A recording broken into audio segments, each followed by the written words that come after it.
ململانەی توندی نێوان دوو سەرکردە ئیسرائیل بووە هۆی هەڵوەشانەوەی پەرلەمانی ئەو وڵاتە.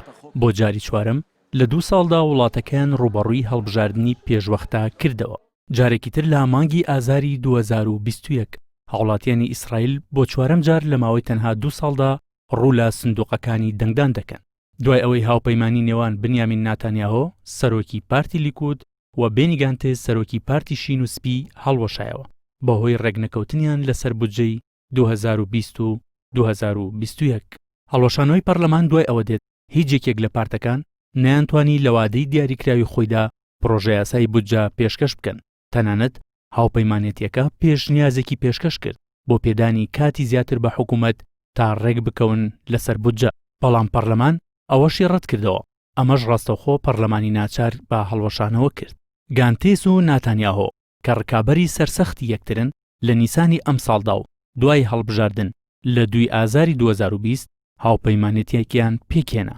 دوای ئەوەی پارتی لیکود نەیتوانی بەتەنها حکوومەت پێک بهێنێت بە بڕی 36 کورسی و دەبوو هاوپەیمانی لەگەڵ پارتەکەی گانتێز پێک بهێنێت کە 14 کورسی بردبوویەوە.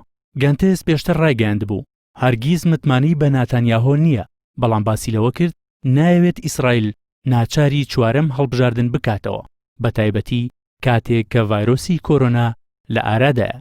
هاوپەیمانیە 3 ساڵیەکە بە جۆرێک بوو کە ناتانیاهۆ ماوەی 18 مانگی سەرۆک وەزیران بێت و دواتر پۆستەکە ڕادەستی گانتێز بکات کە ئێستا وەزیری بەرگریە.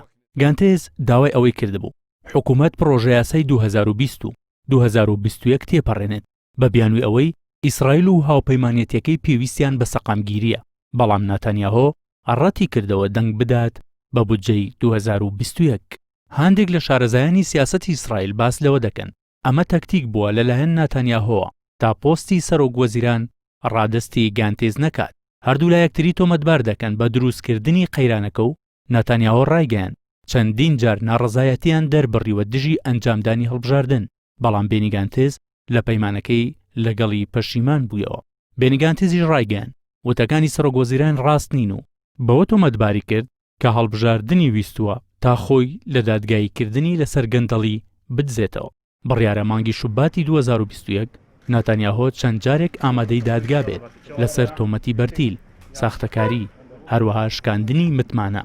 ئەمەش زیان دەگەێنێت بە کەمپینی هەڵبژاردنەکەی.